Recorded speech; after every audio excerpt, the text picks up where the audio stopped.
আসসালামু আলাইকুম। কেমন আছেন সবাই? দিনা রান্নাঘরে সবাইকে স্বাগত। আজকে আমি এই শিং মাছ দিয়ে শিমের দানা দিয়ে শিং মাছের তেল পোড়া রান্না করব। এই জন্য মাছগুলো সুন্দর করে ধুয়ে কেটে পরিষ্কার করে নিয়েছি। এখন দিয়ে দেব একটু লবণ, একটু হলুদ, একটু ঝালের গুঁড়ি দিয়ে মাছটাকে সুন্দর করে মেখে রেখে দেবো 10 মিনিট।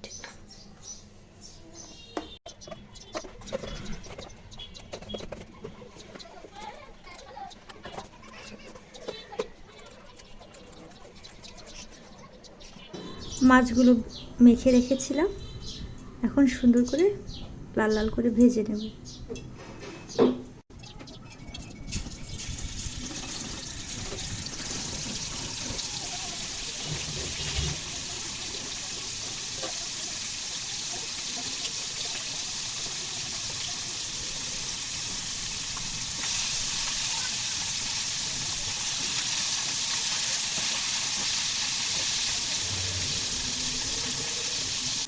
মাছ ভাজি হয়ে গেছে, এখন পেঁয়াজ আর কাঁচা ঝাল একসঙ্গে ভেজে নেব।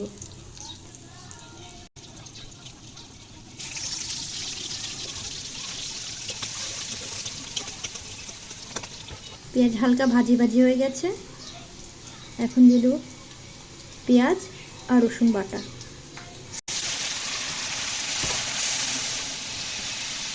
এখন দিচ্ছি লবণ, হলুদ, ঝালের গুঁড়ি, সামান্য জিরের গুঁড়ি, এসব একসঙ্গে সামান্য একটু পানি দিয়ে মশলাটি সুন্দর করে কষিয়ে নেব।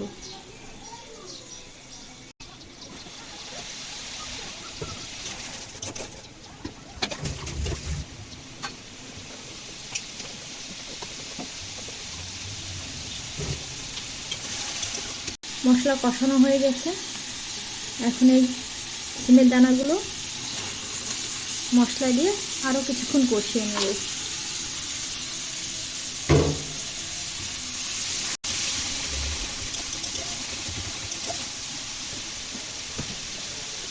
একটা আলু কেটে দিয়েছি,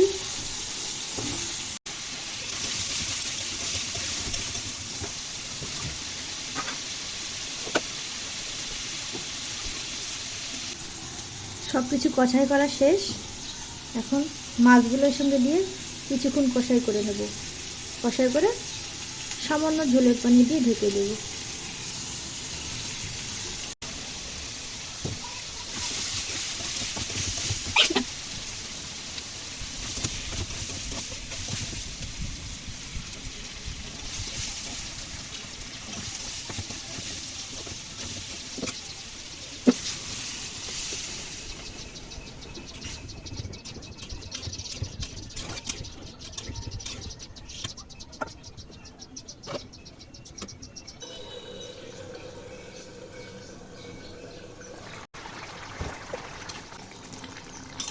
সামান্য নেড়ে চেড়ে চুলার আঁচ কমিয়ে চুলার উপর রেখে দেব।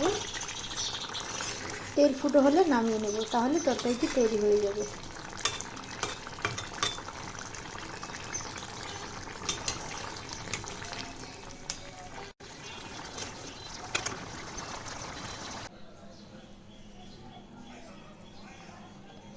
দেখুন তৈরি হয়ে গেছে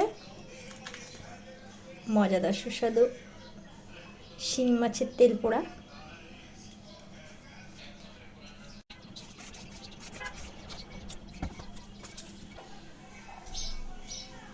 দেখতে দারুণ, খেতে চমৎকার। আপনারা এভাবে তৈরি করে খেয়ে দেখতে পারেন। আরও স্বাদের জন্য উপরে একটু ভাজি জিরের গুঁড়ো ছিটিয়ে দিচ্ছি। খেতেও স্বাদ লাগবে, দেখতে অনেক সুন্দর লাগবে।